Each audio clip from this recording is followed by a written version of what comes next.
I'm Julian, 42, and at my daughter's art showcase, my brother's traded her $10,000 award-winning painting right in front of my eyes. Before I tell you about the brutal aftermath that left my brother trembling and my parents devastated, let me know where you're watching from in the comments. The silence inside a Rolls-Royce ghost is unlike anything else in the world. It's not just quiet, it's a heavy, insulated silence that makes the chaos of the outside world feel like a distant memory. I grip the leather steering wheel, my knuckles white, glancing in the rearview mirror. I pulled the car up to the curb of the gallery. It was a high-end venue downtown, the kind of place with polished concrete floors and exposed brick walls, where people spoke in hushed tones and drank expensive wine. This was the regional finals for the Youth Arts Grant. The top prize wasn't just a ribbon. It was a substantial scholarship toward a college fund and a cash prize. But for Lily, it was validation. It was proof that her hours in the studio, her paint-stained fingers, and her unique view of the world mattered. Her painting, titled The Golden Hour, was the centerpiece of her collection. I had watched her paint it. It was a stunning oil on canvas, depicting an old oak tree in our backyard bathed in the dying light of a summer day. But it wasn't just a tree.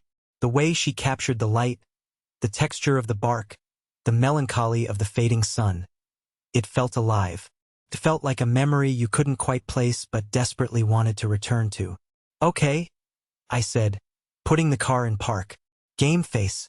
We go in, we greet the guests, we celebrate Lily. We ignore everything else. I stepped out of the car, the cool evening air hitting my face. I walked around and opened the door for Harper and Lily. As Lily stepped out, she looked up at the gallery entrance, her name listed on the board among the finalists. You ready? I asked. She took a deep breath and nodded. I think so.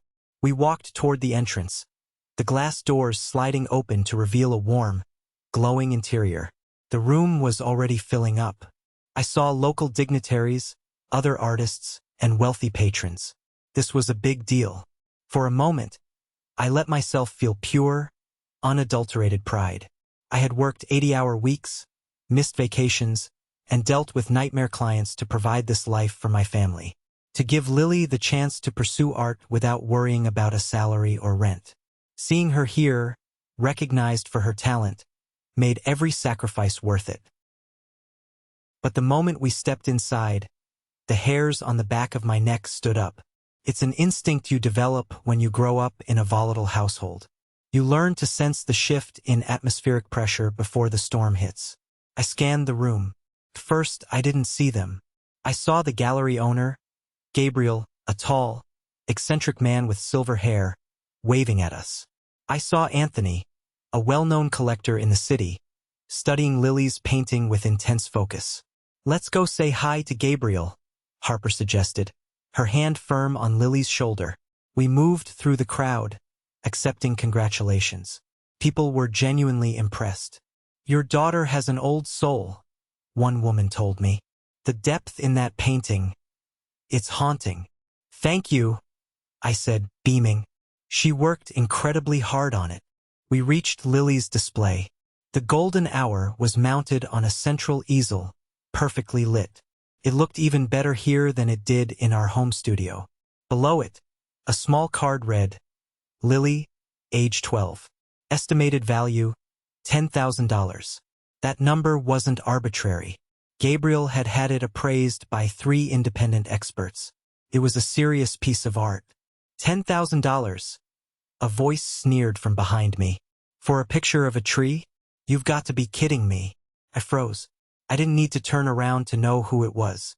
The slur in the words, the mocking tone, the smell of stale tobacco and cheap cologne. Caleb. I turned slowly. My brother was standing there, wearing a wrinkled suit that looked like he'd slept in it. His tie was loose, his top button undone. He was holding a plastic cup of red wine, filled dangerously high. Behind him stood my parents, Robert and Martha. My father looked tired, his shoulders slumped. My mother looked pinched, her eyes darting around the room, assessing who was watching. Uncle Caleb, Lily said, her voice small. Hey, kid, Caleb said, taking a sip of wine and grimacing. So this is the masterpiece, huh? I used to draw trees in kindergarten. Mom, didn't I draw trees? You drew beautiful trees, honey?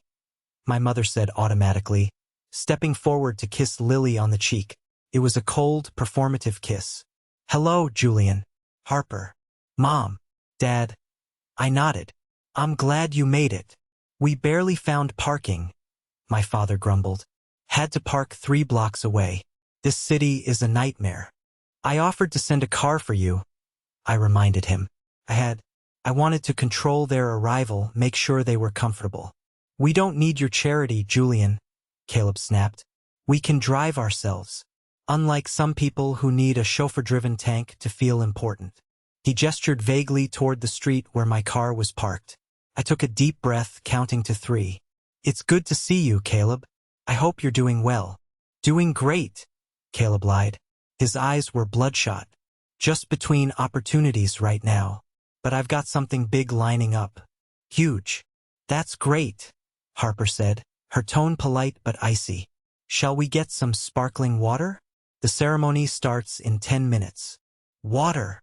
Caleb laughed. A harsh, barking sound. This is a celebration, isn't it? I'll stick with the wine. I watched him drain the cup and look around for a refill.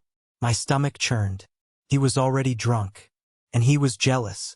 I could see it in the way he wouldn't look directly at the painting, the way his eyes kept flicking to the price tag. 10 grand, he muttered again, shaking his head.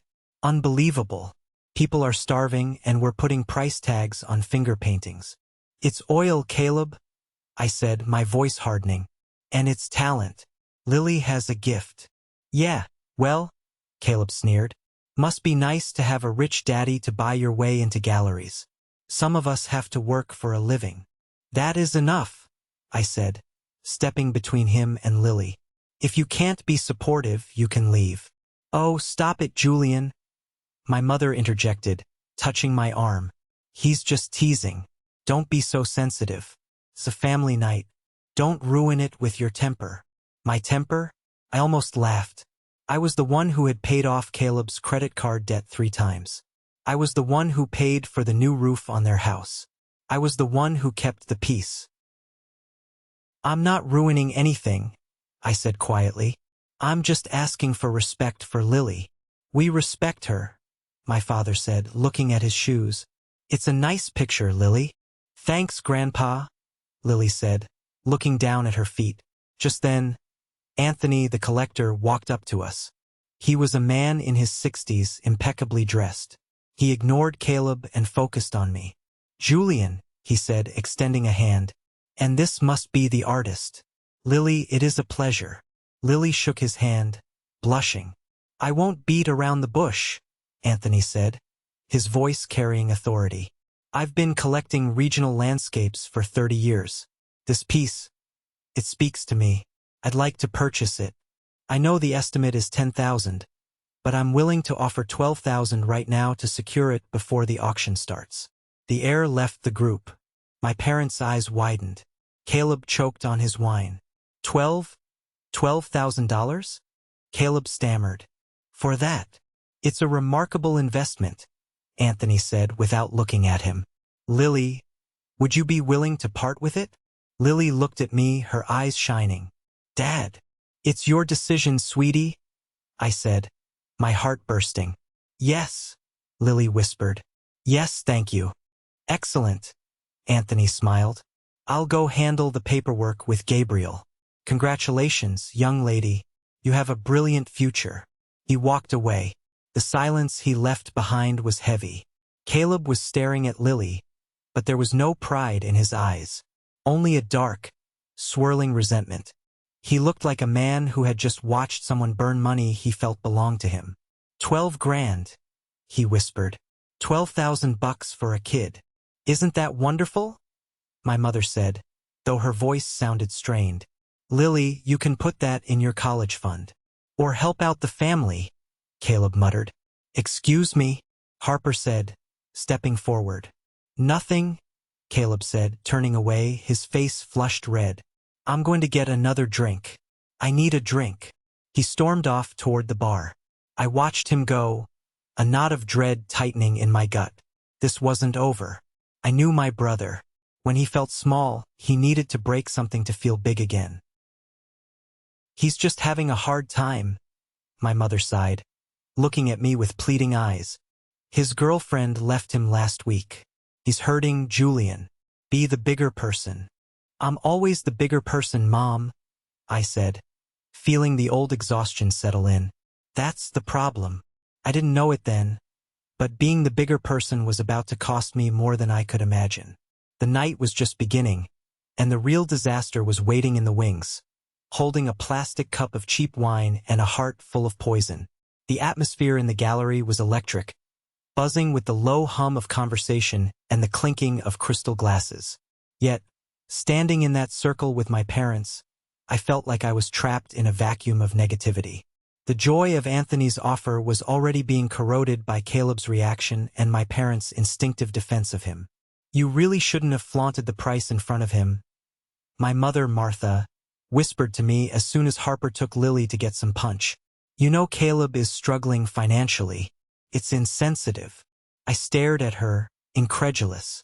Mom, Anthony made an offer. I didn't flaunt anything. This is Lily's night. Why does everything always have to be about Caleb's feelings? He's your brother. My father, Robert, grunted. Family looks out for each other. You have so much, Julian. You have the business, the big house, that ridiculous car. Caleb has bad luck. It's not bad luck when you don't show up for interviews, Dad. I shot back, keeping my voice low so the nearby guests wouldn't hear. It's not bad luck when you gamble away your rent money. He's trying, Martha hissed. He's sensitive. He's an artist like Lily. He just hasn't found his medium yet. I bit my tongue. Caleb's medium was destruction. He had drifted from job to job, hobby to hobby, always blaming a boss who didn't get his vision, or a system that was rigged against him. Meanwhile, I had built my landscaping firm from a single truck and a lawnmower, sweating through 18-hour days while Caleb slept till noon. Let's just enjoy the evening, I said, ending the conversation. Please, for Lily. I walked away before they could respond, needing to put physical distance between us. I found Harper and Lily near the sculpture garden. Lily was beaming, holding a glass of sparkling cider. Dad, can you believe it? She asked, bouncing on her heels. $12,000. I can buy the new easel and the high-grade paints and I can put the rest away for art school. I believe it. I smiled, smoothing her hair. You deserve every penny. Where's Uncle Caleb? She asked, her smile faltering slightly. He's mingling, I lied. In reality, Caleb was making a scene. I spotted him across the room, cornering Gabriel, the gallery owner. Caleb was gesturing wildly with his empty cup, swaying slightly. I excused myself and moved toward them, my radar for disaster pinging loudly. Concept art is dead, Caleb was saying loudly, spittle flying from his mouth. You guys curate this safe, suburban trash because you're afraid of real pain. You want pretty trees? I can give you pain. I can give you visceral reality. Gabriel looked uncomfortable but maintained his professional composure. Sir, perhaps you'd like some water? I don't want your water, Caleb shouted, drawing the attention of half the room. I want recognition. My brother thinks he's so special because he cuts grass for a living. And his kid? She's just copying photographs. It's derivative. I grabbed Caleb by the elbow, my grip like a vice. Caleb, enough. He spun around, nearly losing his balance. His eyes were glassy, swimming with booze and rage. Oh, look, the hero arrives. Mr. Rolls-Royce. Come to save the day, Julian? You're drunk? I whispered, steering him away from the center of the room. You need to go outside and get some air. Now, get off me. He yanked his arm away. You think you're better than me? You think because you married a lawyer and bought a fancy suit, you're better? You're just a gardener, Julian. A glorified gardener. And you're causing a scene at your niece's event, I said, my voice cold. Go to your car. Sleep it off. Or I will call a cab. I'm not going anywhere, Caleb sneered, straightening his jacket with exaggerated dignity. I'm here to support the family. Isn't that what Mom wants? Family unity. He pushed past me, heading straight for the bar again. I looked over at my parents. They had watched the whole interaction. My mother looked away, pretending to study a sculpture. My father just shook his head at me, as if I were the one causing the problem by confronting him. I felt a tap on my shoulder. It was Gabriel. Julian, he said softly. I don't want to be difficult, but your brother is disturbing the guests. If he has another outburst, I'll have to ask security to escort him out. I understand, I said, humiliated. I'm sorry, Gabriel. I'll handle it. Make sure you do, Gabriel said, his eyes sympathetic but firm. The awards ceremony is in 5 minutes. We have the mayor here. We can't have drama. I nodded and went to find Harper. I needed backup. He's drunk, I told her. Gabriel is threatening to kick him out. Harper's face hardened. Then let him be kicked out. Maybe a night in the drunk tank is what he needs. Mom and Dad will cause a scene if security touches him, I said. They'll claim police brutality or discrimination. It'll ruin the night even more. So what's the plan? Harper asked. I'm going to stand next to him, I said. I'm going to shadow him. If he moves, I move. If he opens his mouth, I'm shoving a bread roll in it. Harper almost smiled, but her eyes remained worried. Just get through the next hour. Then we take the check, take the painting, and go home. The lights dimmed. A spotlight hit the small stage at the front of the room. Gabriel stepped up to the microphone. Ladies and gentlemen, Gabriel's voice boomed. Welcome to the annual Youth Arts Showcase. Tonight, we celebrate the future of artistic expression. Applause rippled through the room. I positioned myself near the back, spotting Caleb leaning against a pillar. He had a fresh glass of wine. He was staring at the stage, muttering to himself. I moved closer, standing just a few feet behind him, ready to tackle him if necessary. Our finalists this year have shown exceptional talent, Gabriel continued. But one piece has captured the imagination of our judges and collectors alike. My heart hammered in my chest. This was it. For her exceptional use of light and emotional depth in the piece The Golden Hour, the first prize goes to Lily. The room erupted in applause. Lily gasped, covering her mouth with her hands. Harper nudged her forward. Lily walked up the steps to the stage, looking small but radiant.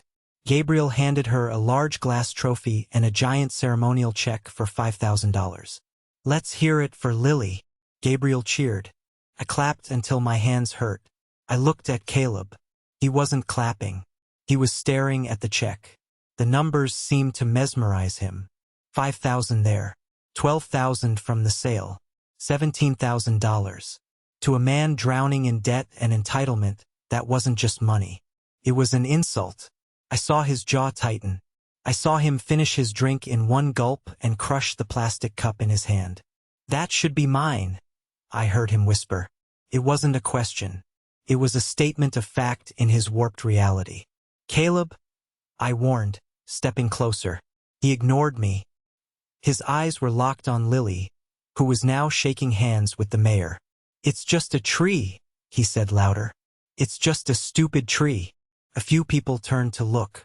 Caleb, we're leaving, I said, grabbing his arm again. Now. No, he shouted, shoving me back. The room went quiet.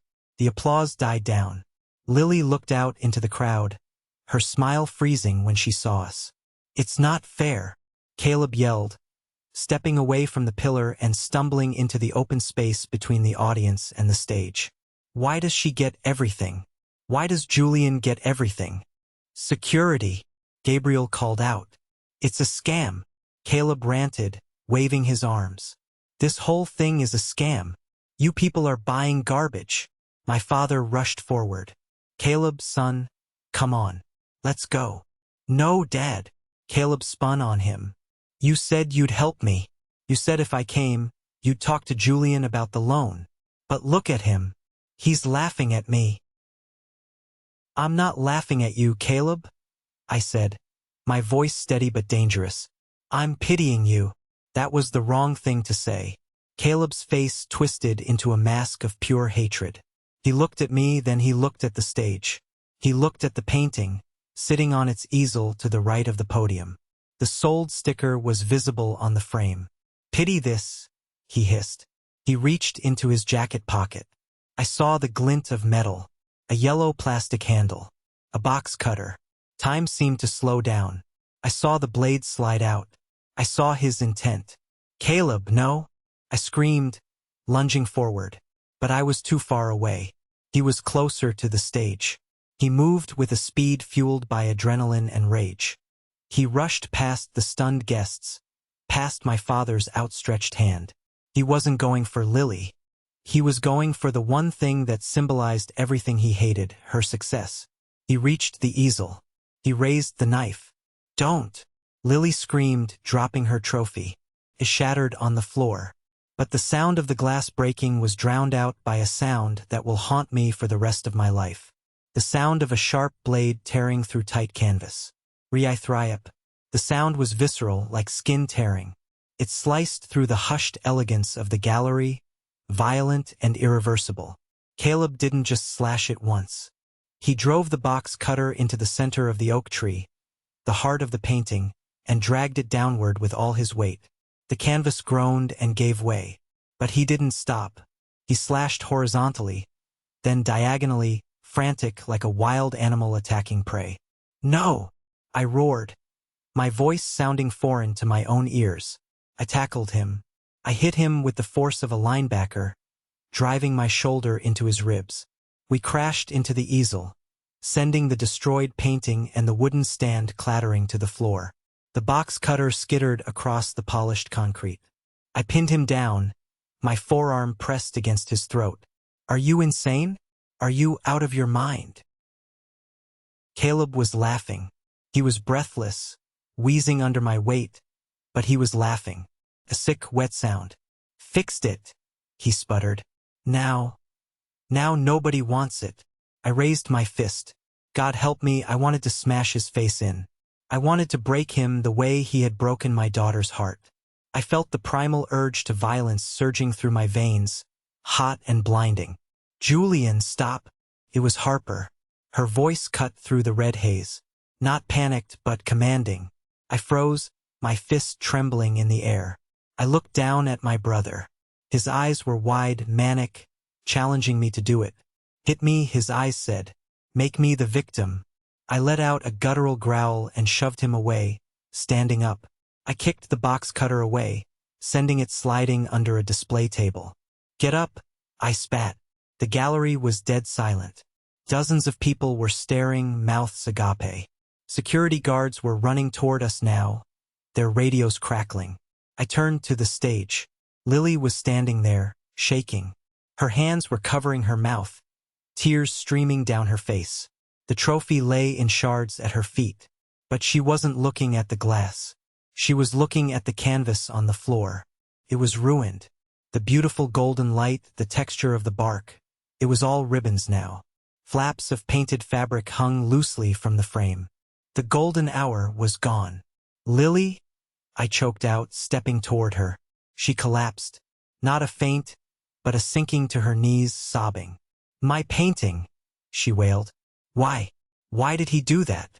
Harper was there instantly, wrapping her arms around Lily, shielding her face from the crowd. Harper looked up at me, and the look in her eyes sent a shiver down my spine. It wasn't sadness. It was the cold, calculated fury of a predator whose cub had been attacked. Security, Gabriel shouted, pointing at Caleb. Hold that man. 2 burly guards grabbed Caleb, hauling him to his feet. He shook them off, straightening his jacket. Get your hands off me, Caleb shouted. It's a domestic dispute. It's family business. It's destruction of property, Gabriel yelled back, his face purple with rage. That painting was sold. You just destroyed $12,000 worth of art. Family matters more than art. My father, Robert, shouted, pushing his way through the crowd. He positioned himself between the guards and Caleb. Let him go. He's unwell. He's having a breakdown. We'll handle this internally. I stared at my father. The painting lay in shreds. My daughter was sobbing on the floor, and his first instinct was to protect the man holding the knife. Handle it internally? I asked, walking toward them. My voice was low, trembling with suppressed rage. He brought a knife, Dad. He premeditated this. It was a box cutter, Julian. My mother, Martha, cried, clutching her pearls. He uses it for work. He forgot he had it. It was an accident. An accident? I gestured to the shredded canvas. Look at that. He slashed it 4 times. He laughed while he did it. He's drunk, Robert insisted. He doesn't know what he's doing. Don't make this worse, Julian. Don't call the police. Think about his record. Think about his future. What about Lily's future? I screamed. He just destroyed her big moment. He destroyed her scholarship. We can fix it, Caleb slurred, leaning against Dad. A little glue.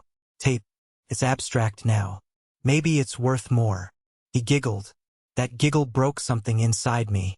I'm calling the police, I said, reaching for my phone. No. Martha grabbed my wrist. Her grip was surprisingly strong. Julian, please. If you call the police, they'll arrest him. He has priors. If he goes back in, he won't survive.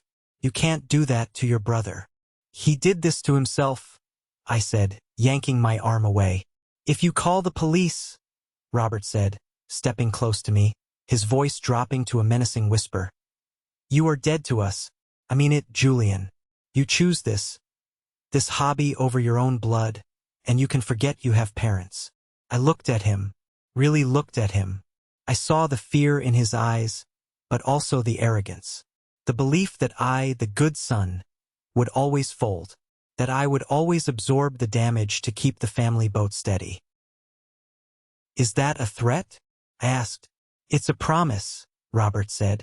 We pay for the painting. We write a check right now.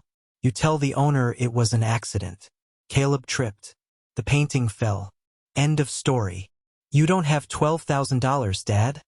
I said cruelly. You barely have $1,200. Robert flinched, but stood his ground. We'll find it. Just don't make the call. I looked at Caleb. He was smirking behind Dad's shoulder. He knew. He knew they would save him. He knew I was weak. I looked at Lily. She was still crying in Harper's arms. Harper was staring at me, waiting. I looked at my phone.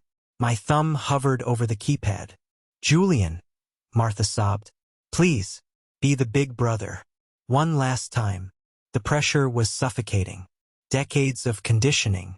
Decades of being told that protecting the family reputation was the highest virtue. I felt myself wavering.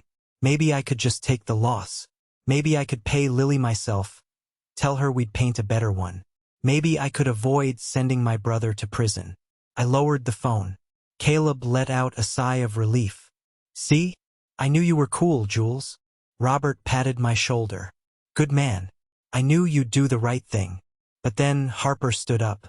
She helped Lily to her feet and handed her to a sympathetic bystander. Then she walked over to us. The crowd parted for her like the Red Sea. She didn't look at me.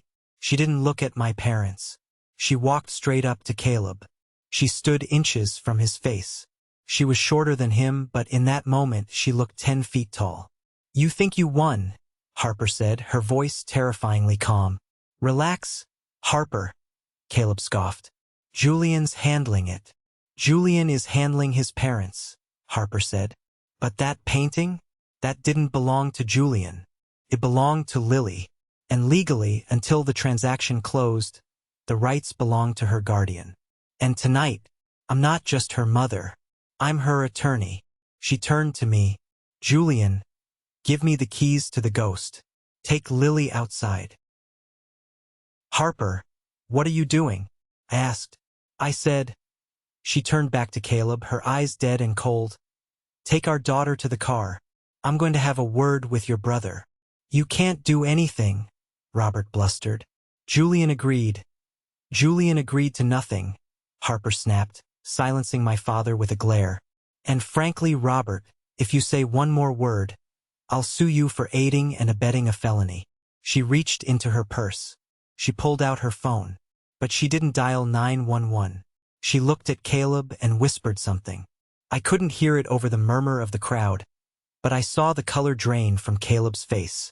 His smirk vanished. His knees actually buckled, and he had to grab the easel stand to stay upright. He looked at me with pure terror. Julian, stop her. I looked at Harper. I didn't know what she had said, or who she was calling, but for the first time in my life, I realized that my wife was far more dangerous than my brother's box cutter. No, I said, turning my back on them. I don't think I will. I walked over to Lily, picked her up. She was too big to be carried. Really? But she curled into me like a toddler and walked toward the exit. Behind me, I heard Harper speaking into her phone. Thomas? It's Harper. I need you at the gallery downtown. Bring the forensics kit. We have a malicious destruction of high-value asset. And Thomas? It involves family fraud. I pushed through the doors into the cool night air, leaving the disaster behind. But as I settled Lily into the back of the Rolls-Royce, I knew the real war had just begun. The interior of the Rolls-Royce Ghost was a sanctuary, but tonight, the silence was heavy with the sound of Lily's muffled sobs. I sat in the driver's seat, the engine idling, watching the entrance of the gallery through the windshield. Dad, Lily asked from the back seat, her voice thick with tears. Is Uncle Caleb going to jail? I looked at her in the rearview mirror. Her eyes were red and swollen. I don't know, honey. Your mom is handling it. Grandma and Grandpa are mad at us, she sniffled. I saw Grandma's face. She hates me.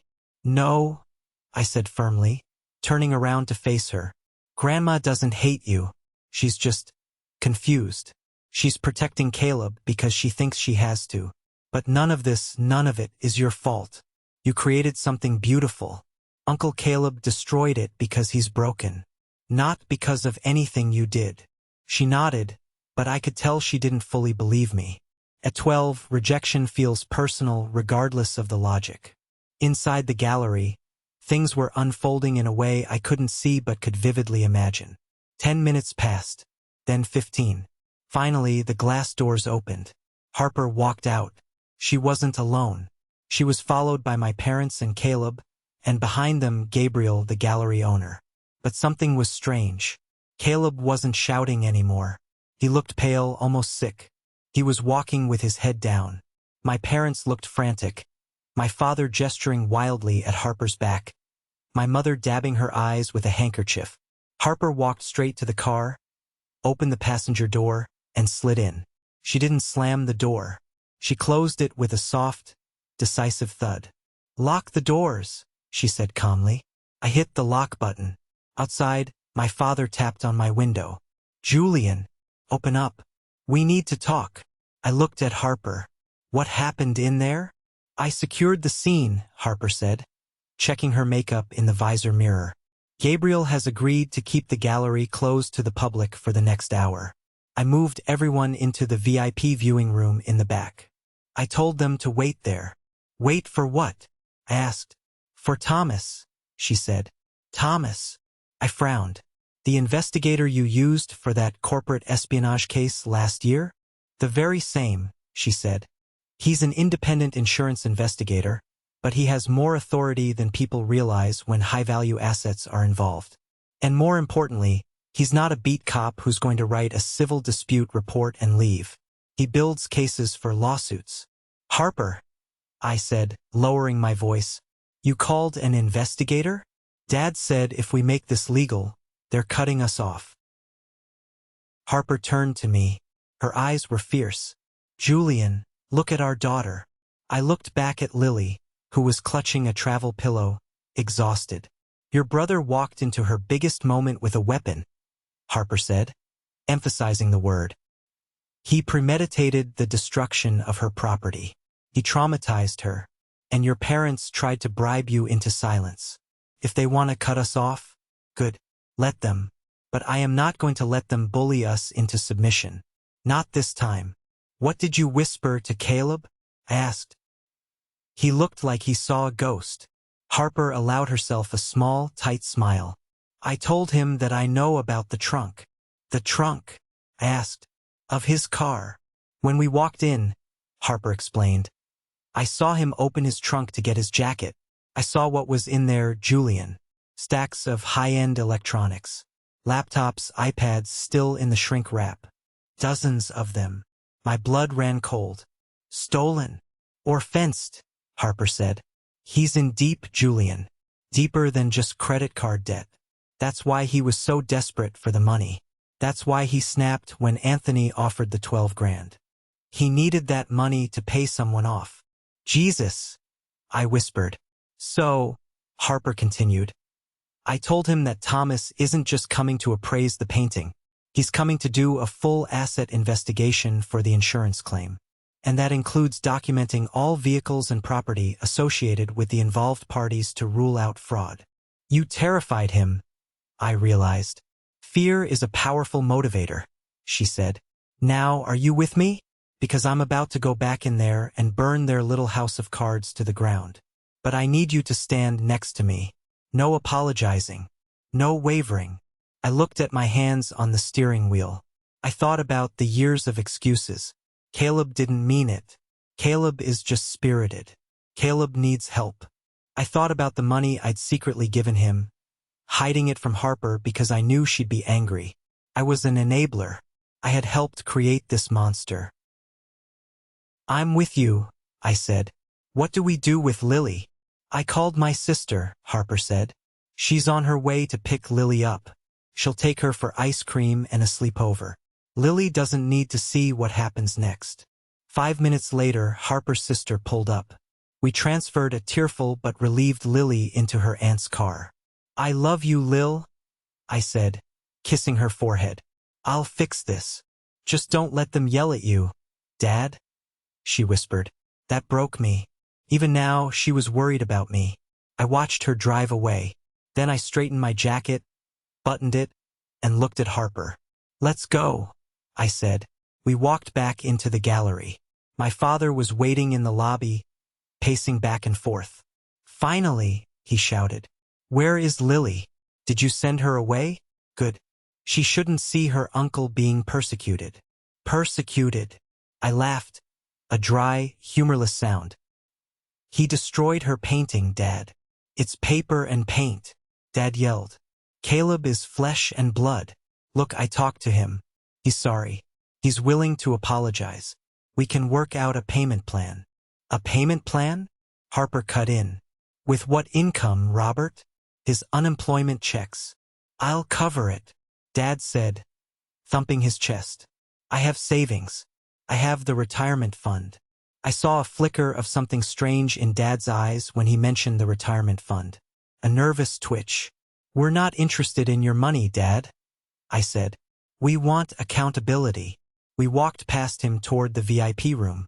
Inside, Caleb was sitting on a velvet sofa, his head in his hands. Martha was sitting next to him, rubbing his back, cooing softly. The shredded painting was laid out on a table like a corpse. You're back, Martha said, looking up with venom in her eyes. Are you happy, Harper? You've upset everyone. I'm just getting started, Martha, Harper said. Taking a seat opposite them, she crossed her legs and checked her watch. Thomas should be here in 3 minutes. Who is Thomas? Caleb asked, his voice trembling. Is he a cop? Worse, Harper said. He's an auditor. Caleb flinched. I don't want to talk to him. I want to leave. Dad, you said we could leave. You can leave any time you want, Caleb, Harper said breezily. But if you leave the scene of a crime before the investigator arrives, it's considered an admission of guilt and flight. The insurance company will file charges immediately. And since the value is over $5,000, it's a felony. A warrant will be issued for your arrest by morning. Caleb sank back into the sofa, trapped. This is ridiculous, Robert spat, coming into the room. You're treating your own brother like a criminal. He acted like one, I said, standing behind Harper's chair. We're family, Martha cried. Doesn't that mean anything to you? It means everything to me, I said. That's why I protected him for 20 years. But tonight, he attacked my daughter. That's where the line is drawn. You chose him over Lily. Now I'm choosing Lily over you. The heavy wooden doors of the gallery opened. Heavy footsteps echoed on the concrete. A man walked into the VIP room. He was tall, wearing a charcoal trench coat and carrying a metallic briefcase.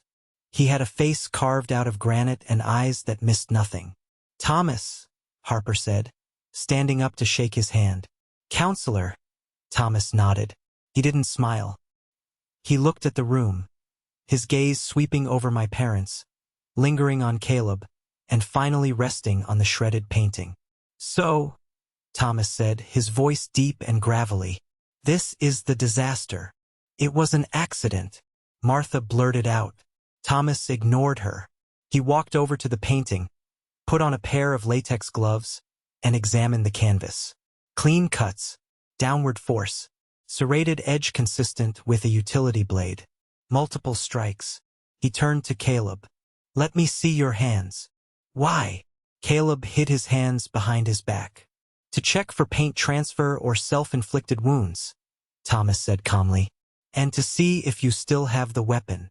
"I threw it away," Caleb muttered. "Spoliation of evidence," Thomas noted, pulling a voice recorder from his pocket. "Subject admits to discarding the weapon." "Stop this," Robert shouted.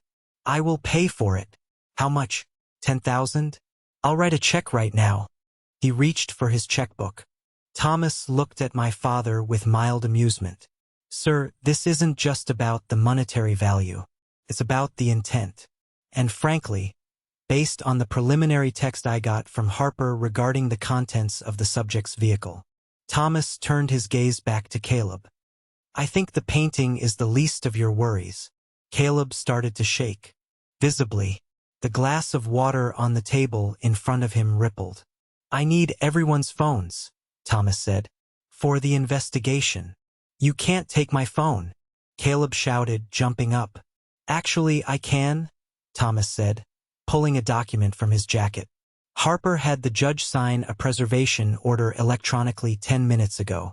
Since you threatened to leave, we need to ensure no evidence regarding the motive or financial desperation is deleted." "A judge?" Robert gasped. "Harper, you called a judge?" "I told you," Harper said, staring at Caleb. "I'm her attorney." Caleb looked at the phone in his hand like it was a grenade. He looked at the door. He looked at me. "Don't give it to him, Caleb," Martha said. "They have no right." "Actually," Thomas said, stepping closer to Caleb, "if you refuse, I call the police stationed outside to execute the order, and they will pat you down, and they will search your car." Caleb's eyes darted wildly. He was cornered. "Fine," Caleb screamed. He slammed his phone onto the table. "Take it. There's nothing on it." "We'll see," Thomas said, picking up the phone with his gloved hand. He slipped it into a Faraday bag, a pouch designed to block signals so the phone couldn't be remotely wiped. "Now," Thomas said, sitting down and opening his laptop, "let's talk about why a man with a trunk full of new electronics can't pay for a $12,000 painting." The air in the room grew toxic. My parents looked confused. "Electronics?" Robert asked. "What electronics?" "Caleb told me he sold his car for parts." Caleb went white. I watched my brother, and for the first time I didn't see a victim. I saw a liar, and I had a feeling that the truth Thomas was about to uncover would destroy more than just a painting. The presence of Thomas changed the entire dynamic of the room. He wasn't aggressive like a cop. He was surgical. He moved with the terrifying efficiency of a man who dealt in facts, not feelings. He set up a small portable drive on the table and connected a cable to the Faraday bag. "This will take a few minutes to image the device," Thomas said, typing on his laptop. "This is illegal," Caleb stammered, sweat beading on his forehead. "You're hacking me." "It's discovery," Harper corrected him, leaning back in her chair with a predatory grace. "And since you claimed earlier that this was a family dispute over money, your financial communications are relevant." My father, Robert, was pacing again. He looked aged, his face gray. Julian, stop this. Please. Look at your brother. He's terrified. Isn't he punished enough? He hasn't been punished at all, Dad. I said, my voice flat. He's just uncomfortable. There's a difference. We can settle this, Robert pleaded, turning to Thomas. Sir, I am a man of my word. I have a retirement account. 401k. It had a significant amount. I can withdraw the funds tomorrow. I will pay double the value of the painting. $20,000. Just delete the data and let us go. Thomas paused his typing and looked up. You're offering $20,000? Yes, Robert said, relief washing over his face. Yes, immediately. And you have access to these funds? Thomas asked. Of course, Robert said proudly. I worked 40 years at the plant. I have a solid nest egg. Martha and I have been saving for emergencies. This is an emergency. I saw Caleb flinch. It was a small movement, a twitch of his left eye, but I caught it. He sank lower into the sofa, pulling his jacket collar up as if to hide. Interesting, Thomas said. He didn't say why it was interesting. He just went back to typing. Why is it interesting? Martha asked, her voice shrill. Robert, tell him to stop typing. Ma'am, please sit down, Thomas said without looking up. Okay, the phone is unlocked. The passcode was 1-2-3-4. Not very secure, Caleb. Caleb didn't answer. He was staring at the floor, breathing rapidly. Let's see, Thomas muttered. Messages, emails, voice memos, betting apps. He raised an eyebrow. DraftKings, FanDuel, Bovada. You have a lot of active wagers here, Caleb. Everyone gambles, Caleb muttered. It's a hobby. You're down $45,000 in the last 3 months. Thomas read from the screen. My father stopped pacing. What? 45,000? Thomas repeated. Mostly on college football and illegal cockfighting streams? That's eclectic. That's impossible, Martha said. Caleb doesn't have that kind of money. He asks us for gas money. Exactly, Harper said softly. Where did the money come from, Caleb? Caleb jumped up. I won it. I had a streak. Then I lost it. That's how it works. Sit down, Thomas commanded. His voice wasn't loud, but it had the weight of an anvil. Caleb sat. Thomas clicked a few more keys. I'm seeing a lot of messages here from a contact named Vinny Loan. A loan shark? I asked, disgusted. Vinny is asking for payment, Thomas read. Quote, I don't care about your brother's stupid art show. Get me the cash or I take your knees. End quote. My stomach turned. You came here to extort me? I realized, looking at Caleb. That's why you were so angry about the sale. You thought if I didn't get the money, maybe I'd give it to you. You have millions. Caleb screamed, tears streaming down his face. You have the Rolls-Royce. You have the big house. You wouldn't even miss 50 grand. But you let me drown. I paid off your credit cards last year. I shouted back. $10,000. You told me it was for medical bills. It wasn't enough. Caleb shrieked. It's never enough. Robert. Martha grabbed my father's arm. We have to help him. Vinny. That sounds dangerous. We have to pay this man off. I can't pay $50,000, Robert stammered. I mean, the penalty for early withdrawal. Just do it, Martha cried. He's our son. Robert looked at Caleb, his eyes full of pain and love. Okay. I'll call the bank in the morning. We'll clear the retirement account. We'll fix this, Caleb. But this is the last time. Do you hear me? Caleb didn't look relieved. He looked like he was about to vomit. Dad. Don't, Caleb whispered. Don't what? Robert asked. Don't lecture you? I have to, son. This is serious. No, Caleb said, his voice cracking. Don't call the bank. Why? Harper asked, leaning forward. She sensed blood in the water. Thomas turned the laptop screen around so we could all see it. Because, Thomas said, according to these voice memos sent to Vinny Loan.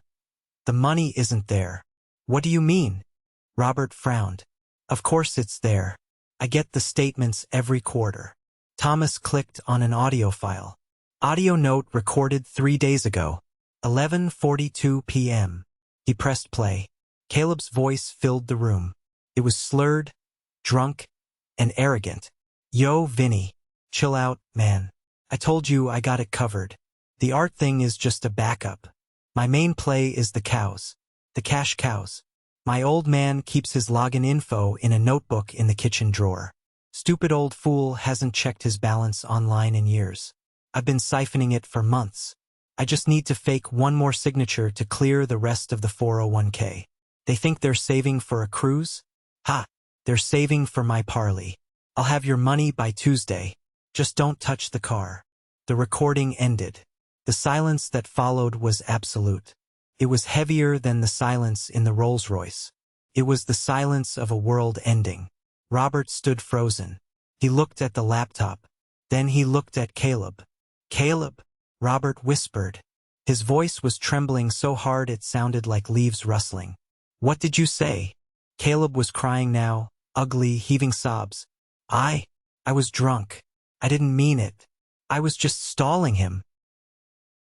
You have my login? Robert asked, his face turning a terrifying shade of gray. You siphoned it? Dad, I'm gonna put it back. Caleb blubbered. When I win, I have a system. I was gonna double it and put it all back before you noticed. How much? Martha asked. Her voice was unrecognizable. It wasn't the voice of the doting mother anymore. It was hollow. Caleb, honey, how much did you take? Thomas answered for him. I'm looking at a screenshot of a bank transfer here. And another. Looks like roughly $215,000 over the last 18 months. Robert grabbed his chest. He staggered back, hitting the wall. 200. Robert gasped. That's everything. That's the house payments. That's the medical fund. That's everything. I left you 5,000. Caleb yelled, as if this was a virtue. I didn't take it all. I left enough for bills. You stole our lives, Robert whispered. Tears began to roll down his weathered cheeks. We worked 40 years. I broke my back at that factory. For you. For us. I'm sorry, Caleb wailed. I'm sorry. And the car? Harper asked, her voice cutting through the hysteria. The electronics in the trunk? Credit cards, Thomas said, reading the screen. Opened in Robert and Martha's names. Identity theft. He bought the goods on credit, planned to sell them for cash to pay the shark. My mother, Martha, stood up slowly. She walked over to Caleb. Caleb looked up at her, his face wet with snot and tears. Mom, help me. They're gonna kill me. Vinny, he's real. Mom, please. Martha looked down at him. For the first time in 35 years, I didn't see blind adoration in her eyes. I saw horror. She raised her hand. Smack. The sound of the slap echoed through the room. It was hard. It was violent. It left a bright red handprint on Caleb's cheek. You called us cows, Martha whispered. Cash cows. Stupid old fools. Mom! Shut up! She screamed. It was a sound I had never heard her make. Primal scream of betrayal. We gave you everything. We defended you against Julian. We defended you against the world. And you were laughing at us? Stealing from us? I wasn't laughing, Caleb sobbed. You destroyed your niece's painting, I said, stepping forward. Because you knew you couldn't pay the loan shark, and you wanted to create chaos so no one would look at you too closely. You wanted to make yourself the victim again. Caleb didn't answer. He just curled into a ball on the sofa. Thomas closed the laptop. Well, he said, this exceeds the scope of a simple insurance claim. We have grand larceny, identity theft, elder abuse, and wire fraud. He looked at my father. Mr. Robert, I have a duty to report this, but it will be faster if you press charges directly. My father looked at me. He looked old. 10 years older than he had looked an hour ago. He looked at the son he had worshipped, the golden child who had turned out to be pyrite, fool's gold. "He's my son," Robert whispered. "He's a predator, Dad," I said gently. "And if you don't stop him now, he will leave you homeless. He already has." Robert closed his eyes. He took a deep, shuddering breath. When he opened them, the light was gone, replaced by a cold, hard resolve. "Do it," Robert said to Thomas. "Dad," Caleb gasped. "Call the police," Robert said, his voice cracking but firm. "Press every charge. Everything." "Dad, no. You can't," Caleb screamed, scrambling to his knees. "I'm your boy. My boy died a long time ago," Robert said, turning his back on him. "You're just a thief." The transition from a family dispute to a full-blown criminal investigation happened with dizzying speed. Harper, ever the pragmatist, guided the process while Thomas handed over the digital evidence to the uniformed officers who arrived shortly after. Watching Caleb being handcuffed wasn't the triumphant moment I had once imagined in my darker thoughts. It was pathetic. He wasn't fighting anymore. He was weeping, snot running down his face, begging my mother to look at him. "Mom! Mom! Tell them it was a misunderstanding." Martha stood by the window, staring out at the streetlights. She didn't turn around. Her posture was rigid, like a statue that might crumble if it moved. She was holding my father's hand so tightly her knuckles were white. "You have the right to remain silent," the officer recited, guiding Caleb toward the door. As they passed me, Caleb stopped. He looked at me with wild, desperate eyes. "Jules, brother, please, you have money. You can bail me out.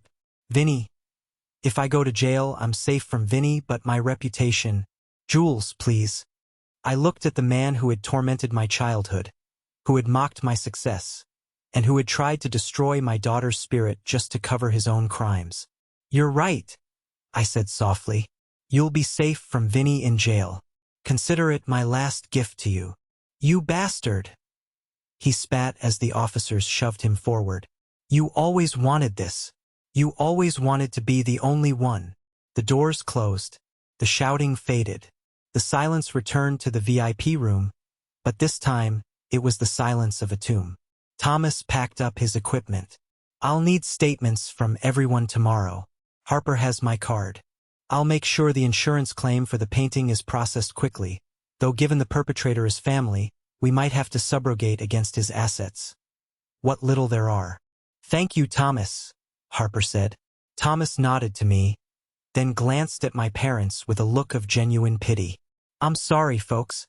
Better you found out now than when the foreclosure notice arrived." He left. It was just me, Harper, and my parents. My father sank into the chair Caleb had vacated. He put his head in his hands. "Homeless," he muttered. 40 years at the plant. Gone. How could I be so stupid?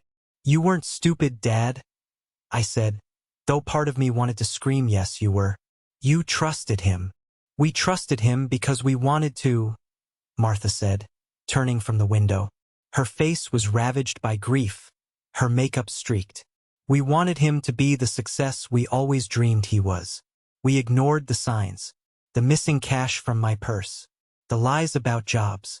We made excuses." She looked at me, and her eyes filled with fresh tears. "And we blamed you, because you made him look bad by comparison. Every time you succeeded, it highlighted how much he was failing. So we tried to pull you down to lift him up." Hearing her admit that was like a physical blow.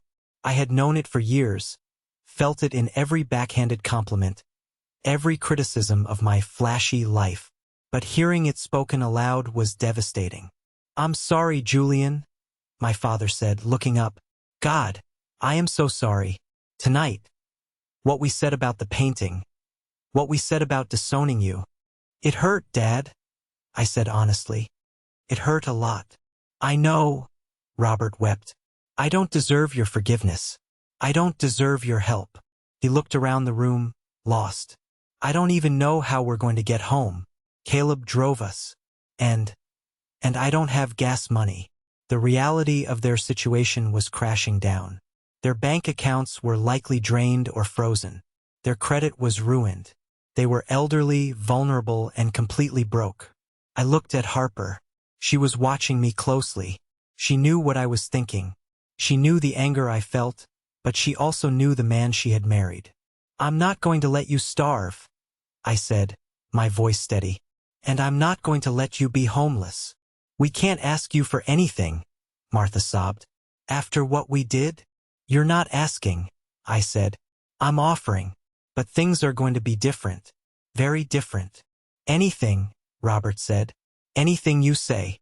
"First," I said, ticking off points on my fingers. "You press charges. You follow through. No dropping them when he calls crying from jail. He stays in until he faces a judge." "Done," Robert said. "Second," I continued, "you give Harper power of attorney over your remaining finances. She will audit everything. She will try to recover what she can from the credit card companies for the fraud. But you don't touch a dime without her oversight until this is fixed." "We trust her," Martha nodded. "More than ourselves right now." "And third," I said, my voice hardening, "you apologize to Lily. Sincerely. You don't tell her Caleb is sick. You don't tell her it was an accident. You tell her that what happened was wrong, and that you were wrong to defend it. And you earn her trust back. It might take years." "We will," Robert promised. "We'll spend the rest of our lives making it up to her." I nodded. I felt drained, empty, but also strangely light. The secret was out. The toxic dynamic that had ruled our family for decades had been shattered by the truth. "Come on," I said, extending a hand to my father. "Let's get you home. I'll drive you." "In the Rolls-Royce?" Robert asked, looking ashamed. "After I called it a tank?" "It's a safe car, Dad," I said. "And right now, I think we could all use a little safety." I drove them home in silence. The ride was smooth, the city lights blurring past. When we pulled up to their small, modest house, the house Caleb had almost gambled away, I saw the fear in their eyes.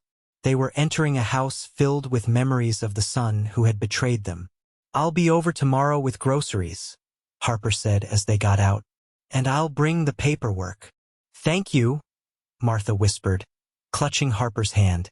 "Thank you for saving us from ourselves."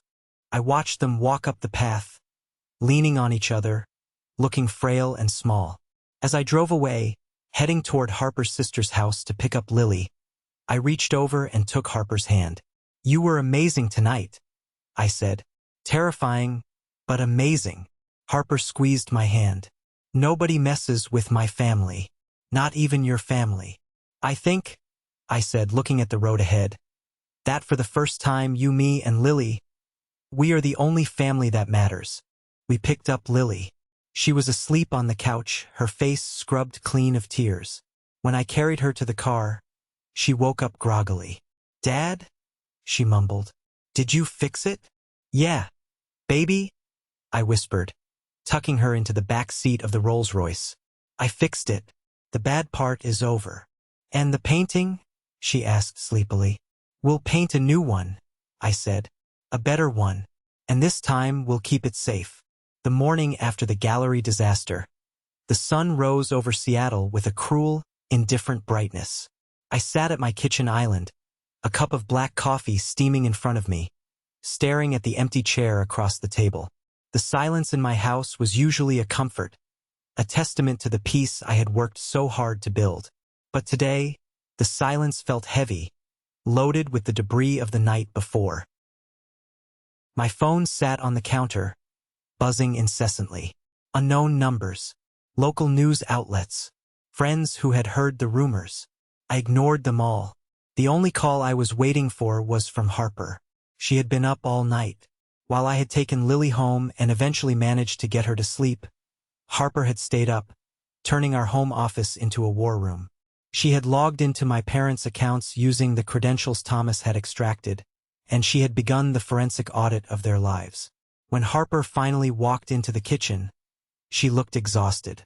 Her hair was pulled back in a messy bun, and she was wearing one of my old t-shirts. but her eyes were clear, sharp, and terrifyingly focused. She dropped a stack of printed spreadsheets onto the marble countertop. The thud echoed like a gavel strike. "It's worse than we thought," Harper said, pouring herself a coffee. "Much worse." I picked up the top sheet. It was a summary of my parents' retirement fund. Or rather, what used to be their retirement fund. "The balance is zero?" I asked, feeling a cold knot tighten in my stomach. "How is that possible? Dad had over $300,000 in there last year." "Caleb didn't just drain it," Harper explained, leaning against the counter. "He leveraged it. He took out loans against the 401k before liquidating it to cover the margin calls. He wasn't just gambling on sports, Julian. He was day trading with money he didn't understand. He bought high-risk options that expired worthless." I flipped through the pages. The trail of destruction was meticulous. Wire transfers to offshore betting sites. Cash withdrawals at ATMs in casinos. Payments to names that sounded less like businesses and more like threats. Vinny Loan, Quick Cash LLC. "And the house?" I asked, dreading the answer. "Second mortgage," Harper said grimly. "Taken out 6 months ago. He forged your father's signature on the notary documents. The bank is already sending pre-foreclosure notices. Dad just never opened the mail. Caleb must have been intercepting it." I put the papers down. My parents weren't just broke. They were drowning. They were 70 years old, with no savings, a mortgage they couldn't pay, and a son in a holding cell facing felony charges. "We have to tell them," I said. "We do," Harper agreed. "But Julian, before we go over there, you need to understand something. This isn't a bailout situation. You cannot write a check to fix this. If you pay off the house, you're just putting a Band-Aid on a bullet wound. They can't afford the property taxes or the upkeep anymore." "So what are you saying?" "I'm saying they have to sell," Harper said softly. "They have to sell the house, pay off the bank, and salvage whatever equity is left to live on. They have to downsize. Immediately." Driving the Rolls-Royce to my parents' house that afternoon felt like driving a hearse. The luxury car, usually a symbol of my achievement, felt grotesque next to the reality of what I was about to do. I was about to tell the people who raised me that their life was over. When we arrived, the house looked the same as it always had. The lawn was mowed. My father took pride in that. The flower beds were weeded. But inside, the air was stale. My parents were sitting in the living room, still wearing the clothes from the night before. They looked like ghosts haunting their own home. "Did you get him out?" was the first thing Martha asked. Her voice was brittle, cracking at the edges. "No, Mom," I said, sitting down on the ottoman in front of them. "And I'm not going to. He's frightened, Julian," she pleaded, tears welling up again. "He called us. He gets one phone call. He was crying. He said the other men in there. He said he's scared." "He should be," Harper said, placing her file on the coffee table. "Because the district attorney isn't offering a deal yet. They're looking at the amount stolen, over $250,000, and they're talking about mandatory minimums." My father, Robert, didn't look at us. He was staring at the wall, his jaw working silently. $250,000, he whispered. "Dad," I said gently. We looked at the numbers. The retirement fund is gone. The savings are gone. And there's a second mortgage on this house. Robert turned to look at me, his eyes wide with shock. "A second mortgage? I never signed that." "Caleb did," Harper said. "He forged your signature. We found the digital traces on his laptop." Robert closed his eyes, a single tear tracking through the stubble on his cheek. "He sold the roof over our heads." "We have a plan," I said, trying to inject some hope into the room. "But it's going to be hard. You have to sell the house, Dad. We have to list it this week. The market is hot. If we sell now, we can pay off the bank and the second mortgage, and maybe walk away with enough to buy a small condo. Cash. No debt. Sell the house." Martha gasped. "But this is our home. You grew up here. Caleb's room is upstairs." "Caleb isn't coming back here, Mom," I said firmly. "Even if he gets out, he can't live here. You can't afford him anymore. Literally. But where will we go? She wept. There's a complex near my office, I said. Nice, safe condos. I'll help you with the move. Harper and I will handle the logistics. But you have to sign the listing agreement. The next week was a blur of misery. We spent days packing up 40 years of memories. It was an archaeological dig of a family's dysfunction. In Caleb's room, we found more than just old trophies. We found stashes of pawn slips, jewelry my mother thought she had lost, tools my father couldn't find. He had been stealing from them for years, piece by piece, long before he went for the big accounts. Every discovery was a fresh knife in my parents' hearts. I watched my father age 10 years in 10 days. He stopped defending Caleb. He stopped talking about bad luck. He worked silently, taping boxes, his face set in a grim mask of regret. Then came the arraignment. We sat in the back of the courtroom. Caleb was led in wearing an orange jumpsuit. He looked terrible. Unshaven, shaking, dark circles under his eyes. When he saw us, he lunged against the table. "Mom! Dad!" he shouted. Tell them it's a mistake." The bailiff shoved him down into his seat. Caleb's public defender, a tired-looking woman with too many cases, tried to argue for bail. She painted a picture of a troubled artist with a gambling addiction, a victim of a disease. Then Harper stepped up. She wasn't the prosecutor, but she had provided the prosecutor with a file so thick it made a thud when placed on the judge's bench. "Your Honor," the prosecutor said, referencing Harper's findings, "this wasn't a crime of impulse. This was a systematic, premeditated dismantling of two elderly victims' financial lives over the course of 18 months. The defendant forged documents, impersonated his father, and destroyed a valuable artwork to cover his tracks. He is a flight risk, and he is a danger to the community." The judge looked at the evidence. He looked at Caleb. "Bail is set at $500,000, the judge ruled. Caleb screamed, "I don't have that. Julian, put up the house. Put up the Rolls-Royce." I sat stone-faced. I felt Harper's hand in mine, anchoring me. "Julian," Caleb shrieked as they dragged him away. "You owe me. You took everything from me. You took the talent. You took the luck. It should have been me." His voice echoed in the hallway long after the door slammed shut. My mother buried her face in my father's shoulder, sobbing quietly. But my father didn't cry. He stood up, straightened his jacket, and looked at the closed door. "Let's go," Robert said. "We have boxes to pack." The hardest part wasn't the legal battle. It was the emotional fallout with Lily. For weeks after the incident, Lily wouldn't touch her paints. I converted a spare room in our house into a new studio for her, filled it with the best supplies money could buy, the things I wished I could have had at her age. But the room stayed empty. One evening, I found her sitting in the living room, staring at a blank sketchbook. "Hey, Lil," I said, sitting next to her. "Want to draw something together?" She closed the book. "What's the point?" "The point?" I asked. "Uncle Caleb was right," she whispered. "It's just a picture.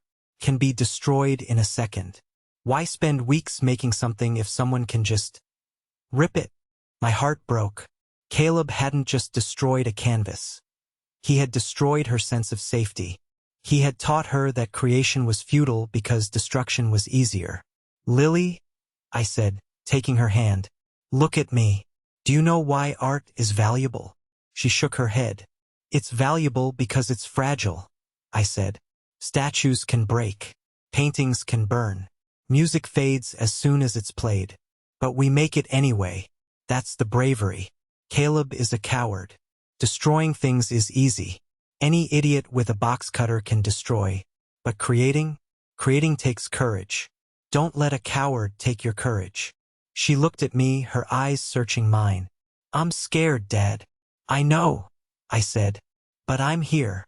And I'm not going to let anyone hurt your art again. I promise." Took time. The wheels of justice ground slowly. We sold my parents' house. It went for over asking price, thank God. After paying off the mortgage, the second mortgage, the credit card debts, and the legal fees, there was barely enough left to buy a small 2-bedroom condo in a retirement community. It wasn't the grand retirement they had planned. There would be no cruises, no luxury cars. They had to live on a strict budget managed by Harper. But something strange happened as the dust settled. One afternoon, I went to help them unpack in the new condo. It was small, cramped compared to their old house. But when I walked in, I saw my father sitting on the balcony, reading a book. My mother was in the kitchenette making tea. There was no tension. For the first time in 20 years, there was no elephant in the room. There was no Caleb needing money. No lies about where the savings went. No frantic cover-ups. They were poor, yes, but they were free. "Julian," my mother said, handing me a cup of tea. "This place, it's quiet." "Is that bad?" I asked. "No," she smiled, a genuine, tired smile. "It's peaceful. We didn't realize how much noise Caleb made. How much energy we spent trying to keep him afloat. We were drowning with him." "I missed you, Mom," I said, feeling a lump in my throat. "I missed you both." "We missed you too," she whispered. "We were just too blind to see you."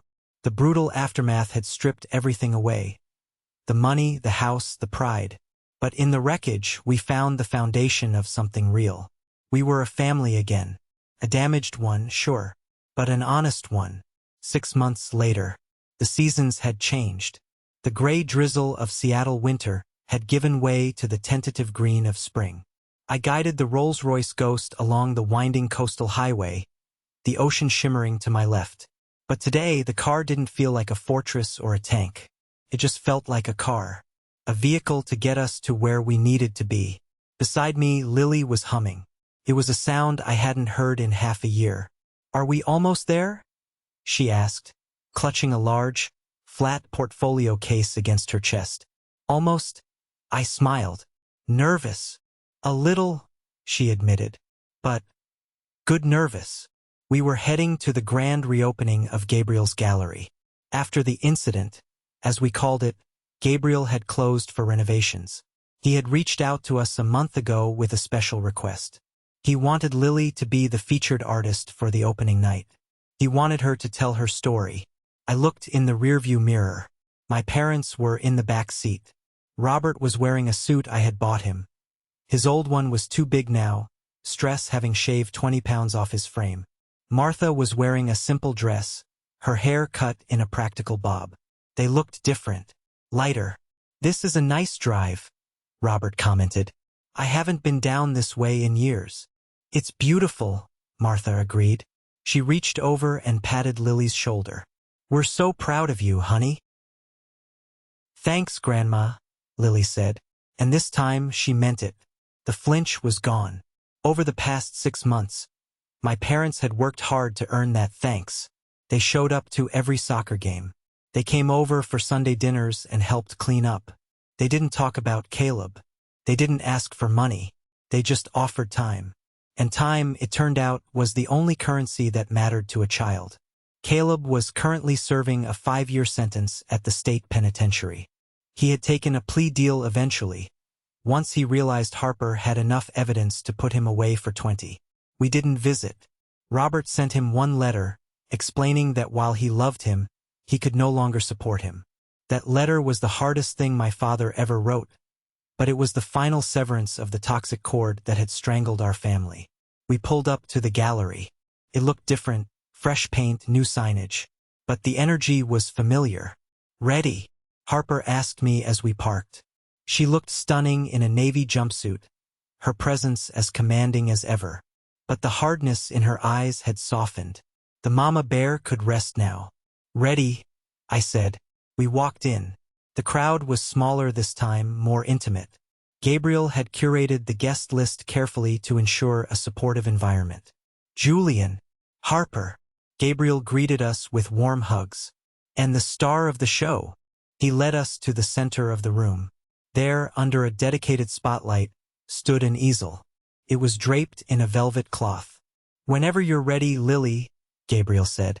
Lily stepped forward. The room went quiet. I held my breath. I remembered the last time she stood here, the sound of the box cutter, the screaming. I felt a phantom panic rise in my chest, but I pushed it down. This was different. We were safe. Lily reached for the cloth. Her hand trembled slightly, but then she caught my eye. I nodded. Courage. She pulled the cloth away. A collective gasp rippled through the room. The painting was not a recreation of the golden hour. It was something entirely new. It was titled Kintsugi.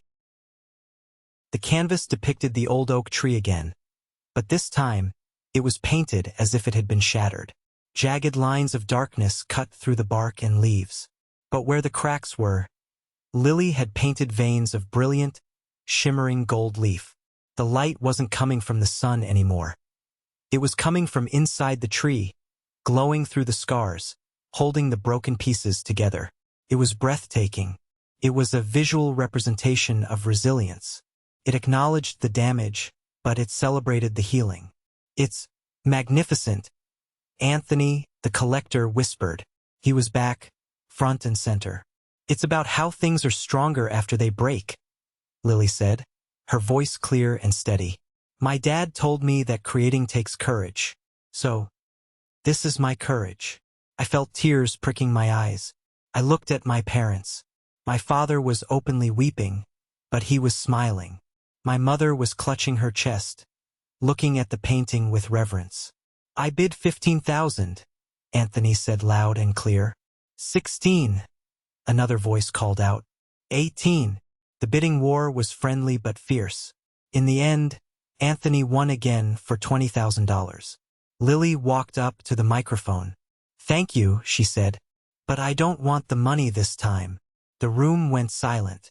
I want to donate it, Lily announced, to the art therapy program at the Children's Hospital, for kids who are scared and need a way to speak. The applause that followed wasn't polite. It was thunderous. It was the sound of a community embracing a spirit that refused to be crushed. Later that night, we celebrated at a small Italian restaurant. Just us, Harper, Lily, and my parents. The table was full of pasta and laughter. To Lily, my father toasted, raising his water glass. The strongest web of us all. To Lily, we echoed. I looked around the table. There was an empty chair at the end, metaphorically speaking. The space where Caleb used to be. For years, I had feared that absence. I had feared that without the golden child, the family would fall apart. But we hadn't fallen apart. We had come together. The toxicity was gone. The lying was gone. The constant, draining anxiety of wondering when the next disaster would strike was gone. My father leaned over to me. You know, Julian, he said quietly, I drove past the old house the other day. Yeah, I asked, tense. It looked nice, he said. New owners planted some hydrangeas. And you know what? I didn't feel sad. I felt relieved. I realized that house was a museum to a lie. We were pretending to be a perfect family in a big house, while rotting from the inside. The condo is honest. It's small, but it's ours. I'm glad, Dad, I said. And Julian, he continued, looking me in the eye. Thank you for saving us. Not with money, I know we lost the money, but for saving our souls. You forced us to look at the truth. That was the bravest thing anyone has ever done for me. I reached out and squeezed his hand. I love you, Dad. I love you, son. We walked out of the restaurant into the crisp night air. Harper walked ahead with Lily, both of them laughing at some joke. My parents walked arm in arm behind them, slower, but steady. I unlocked the Rolls-Royce. As I opened the door, I looked at my reflection in the window. I didn't see the resentful, overlooked brother anymore. I didn't see the man trying to buy his parents' love with success.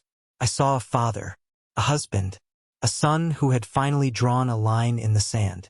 I realized then that the car, the money, the status, none of it was the victory. The victory was Lily's painting. The victory was my parents' peace. The victory was the silence in my head where Caleb's voice used to be. We got in the car. Home, Harper asked. Home, I said. I started the engine.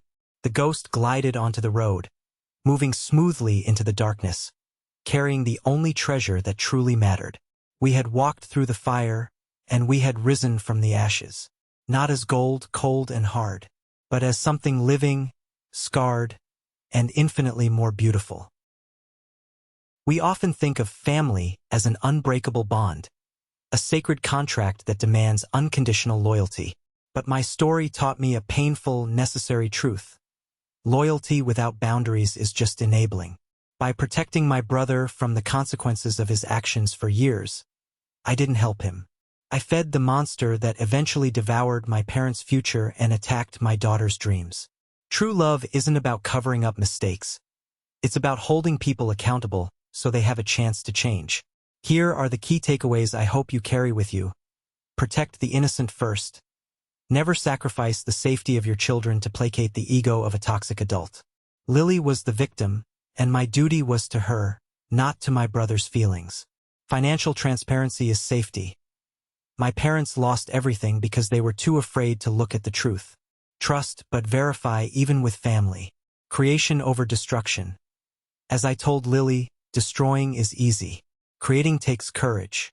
Be the one who builds, not the one who tears down. It's never too late to start over.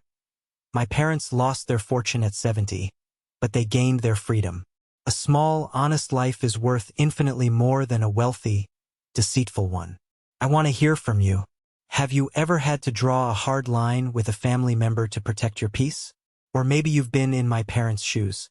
Drop a good in the comments if you agree that boundaries are a form of love. Or share your own story of overcoming family toxicity.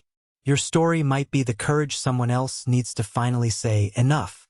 Thank you for listening. Stay strong and keep creating.